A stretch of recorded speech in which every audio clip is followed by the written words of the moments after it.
Bonjour mes chers élèves, on va corriger cet exercice de chimie, toujours concernant euh, l'état d'équilibre d'un système chimique et les équations acido-basiques. Alors, vous voyez, on a un volume de solution acide ascorbique HA de concentration C mol litre moins 1. La mesure de pH a donné cette valeur. Bien sûr, on travaille à 25 degrés Celsius. Écrire l'équation et construire le tableau d'avancement. Alors AH, l'équation de la réaction, plus H2O donne quoi? A moins plus H3 au plus. Alors ça, c'est déjà bien expliqué dans le cours. Ici de voir comment on écrit l'équation. Si vous avez bien, si vous n'avez pas bien compris comment on écrit l'équation, ici de voir la vidéo. Alors le tableau d'avancement, on a dit il faut bien apprendre à dresser le tableau d'avancement. Alors le tableau d'avancement, il est sur cette forme. Voilà, ici c'est, vous voyez, ça c'est équation de la réaction. On écrit l'équation AH plus H2O qui donne quoi? A moins plus H3 au plus. Bien sûr, c'est ici qu'est-ce qu'on va écrire s'il vous plaît. Ici c'est l'état. Ici c'est l'avancement. Ça c'est état initial, état intermédiaire et ici c'est l'état final. X égale 0, X bien sûr X final ou bien X équilibre. Ça c'est la quantité de matière en mol. Voilà l'équation de la réaction et son tableau d'avancement. Ici on remplit et c'est la case de AH, H2O, les deux flèches, une case barrée comme ça. Et voilà la case de A- et la case de H3 en plus. Voilà le tableau. Ici, c'est Ni de AH. Mais comme on a dans les données C et V, donc je peux mentionner C fois V. Je reprends Ni de cet acide, c'est soit C fois V, soit la masse divisée par la masse molaire. On peut trouver que cette masse égale à la masse volumique ρ fois V divisé par la masse molaire. Donc très bien, ici c'est C fois V. L'eau, il est en excès. On écrit comme ça. 0, 0. C fois V moins X. Donc ici c'est XX. Et ici c'est C fois V moins X final. X final. X final. Alors voilà, le tableau d'avancement est bien dressé. Alors, très bien. Montrer que la réaction est limitée. Alors comment peut-on montrer que la réaction est limitée? Je lis la question et j'essaie de répondre. Alors on a deux choses. Pour montrer qu'une réaction est limitée, soit en calculant taux et on montre que taux est inférieur à 1, ou bien en calculant K, qui est la constante d'équilibre à l'équation de la à l'équilibre de l'équation de la réaction, et on montre que cette réaction est inférieure à 10 à la puissance 4. Donc, pour montrer, ici vous voyez, pour K, c'est la troisième question. Donc, c'est pas la peine d'utiliser K. On va utiliser le taux d'avancement final. Alors, taux égale à quoi? C'est X final divisé par X max. Bien sûr, il faut dire des phrases d'après le tableau d'avancement. Ça, c'est déjà bien expliqué. J'écris d'après le tableau d'avancement. X final, c'est H3 au plus fois V. Et donc, bien sûr, X max, on dit que H2O en excès. Donc, si la réaction est totale, AH est le réactif limitant. Donc, X max égale à C fois V. Je vais écrire C fois V. En simplifiant V avec V, il va nous rester H3O plus divisé par C. N'oublions pas, s'il vous plaît, à ce statut, ou bien à ce stade de développement de la démonstration, n'oublions pas qu'on peut déterminer H3 au plus d'après cette relation. Donc la concentration de H3 au plus égale à quoi? C'est O fois C. Est-ce que c'est clair? Ça c'est à savoir. Lorsqu'on est dans cette étape, on peut déduire que H3 plus égale à T fois C. Donc déjà très bien. Donc ici, on doit avoir la valeur de H3 plus. Et comme vous voyez ici, on a déjà. Donc je peux la remplacer. Donc c'est 2 fois 10 moins 1 divisé par C qui est égal à 1 fois 10 moins 2. Alors, voyons voir s'il vous plaît. Si on fait comme ça, on peut pas montrer que, on va voir que taux est supérieur à 1. Parce que ici, il est en mol mètre moins 3. On doit la convertir, donc je dois multiplier par 10 moins 3. Alors, te calcul fait, ça c'est déjà facile. Hein. C'est 2 fois 10 moins 2. Taux. Donc, qu'est-ce qu'on va écrire comme réponse à la question?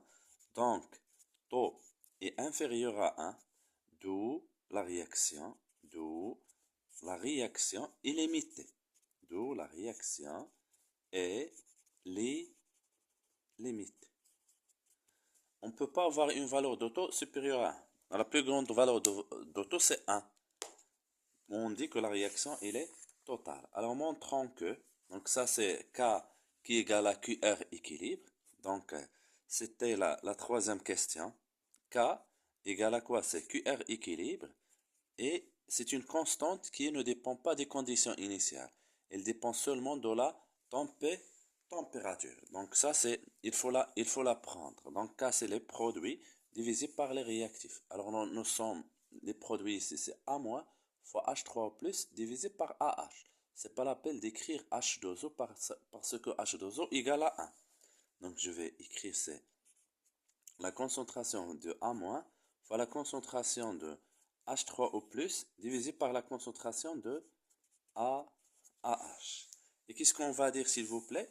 Alors, voyons voir. Et d'après le tableau, regardons les cases de A- et H3O+. 0, 0, X, X, X final, X final.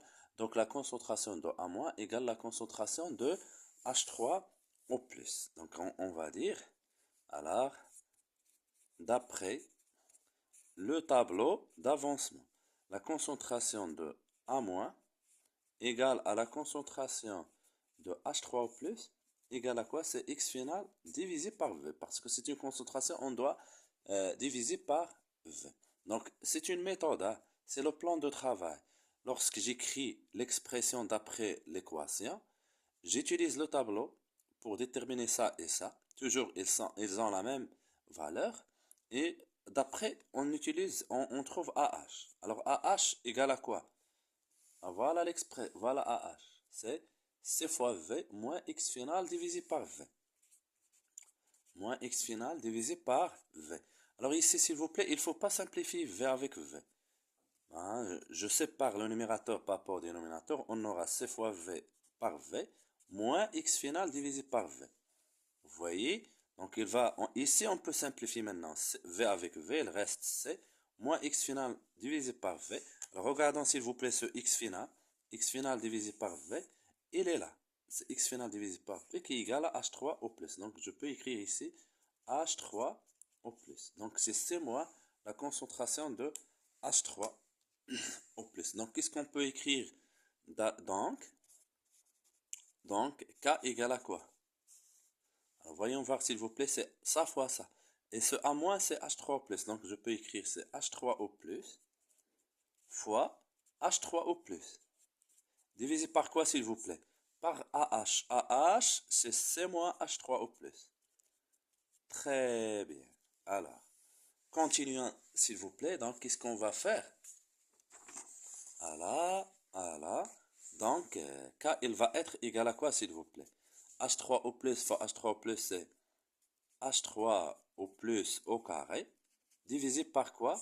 C'est C moins H3 au plus. Voilà. Voilà l'expression qu'on cherche. Alors, maintenant, montrons cette expression. Alors ça, c'est une, s'il vous plaît, c'est une bonne question. Essayez de suivre. C'est facile. Hein. Alors, comment va-t-on faire, s'il vous plaît? Alors, montrons que taux égale à 1 divisé par 1 plus H3 plus divisé par K. Alors, comment faire? Normalement, ici, c'est une question de bonne réflexion. Donc, puisqu'il y a K, donc c'est un plan de travail. Puisqu'il y a K dans l'expression, toujours, il faut commencer par K. Montrer que quelque chose égale à K, donc on commence par K. Alors, on a quoi? On vient de montrer K égale à H3 au plus au carré, qui est H3O plus fois H3O plus divisé par C moins H3O plus. Très bien. On vient de montrer cette relation. Très bien. Donc, puisque ici on a H3 plus divisé par K, donc je vais faire ce H3O plus, je vais faire passer ce H3O plus ici. Très bien. Donc, on aura quoi, s'il vous plaît, comme résultat final, donc comme étape suivante. Donc, ici, on aura K divisé par H3O plus. Très bien. Il nous reste quoi ici, s'il vous plaît? H3O plus égale à, divisé par C moins H3 plus. Mais nous avons besoin de quoi? De taux. Alors, et je viens de vous dire dans la question d'auto que H3O plus égale à taux fois C. Donc, très bien. Donc, je peux utiliser cette relation. Et on a H3O plus égale à quoi? Taux fois C. Donc, essayez de suivre, essayez de voir le plan de travail, d'avoir la démonstration mathématique, s'il vous plaît. Donc, qu'est-ce qu'on va faire ici? C'est K divisé par H3 plus. Je remplace ici. Égal à quoi? Ce H3 plus, c'est tau fois C. Donc, tau fois C divisé par quoi? C moins ce H3 plus égal à tau fois C. Très bien. Alors, qu'est-ce qu'on va faire après? C'est K divisé par H3O plus. Ici, on va tau fois C. Et ici, on va factoriser par C. Donc, C moins tau. Après, en simplifiant par C. Donc, vous aurez quoi, s'il vous plaît? Donc, K divisé par H3O plus égale à tau divisé par 1 moins tau. Maintenant, je vais faire l'inverse. Voilà, l'inverse. Donc, on aura H3O plus divisé par K. Et ici, qu'est-ce qu'on va faire? 1 moins tau divisé par tau. Donc, ici, c'est H3O plus divisé par K. Ici, je vais séparer le numérateur par rapport au dénominateur. Donc, on aura 1 sur tau moins tau sur tau. Très bien. Très bien. Donc, on aura H3O plus divisé par K, 1 sur tau, tau moins tau c'est 1. Et je vais faire passer ce 1 vers l'autre côté. Donc, on aura quoi? H3O plus divisé par K plus 1. Et c'est moins, donc plus 1 égale à 1 sur tau. Et on fait l'inverse maintenant. On va inverser. Attention, il ne faut pas inverser ça avec ça. Et ça, non, il faut inverser. Donc l'inverse de tout ça, c'est 1 divisé par ça. Donc c'est 1 divisé par la concentration de H3O plus divisé par K plus 1. Et c'est tout. Et voilà, on a démontré la relation. C'est clair. Très très bien. À la prochaine.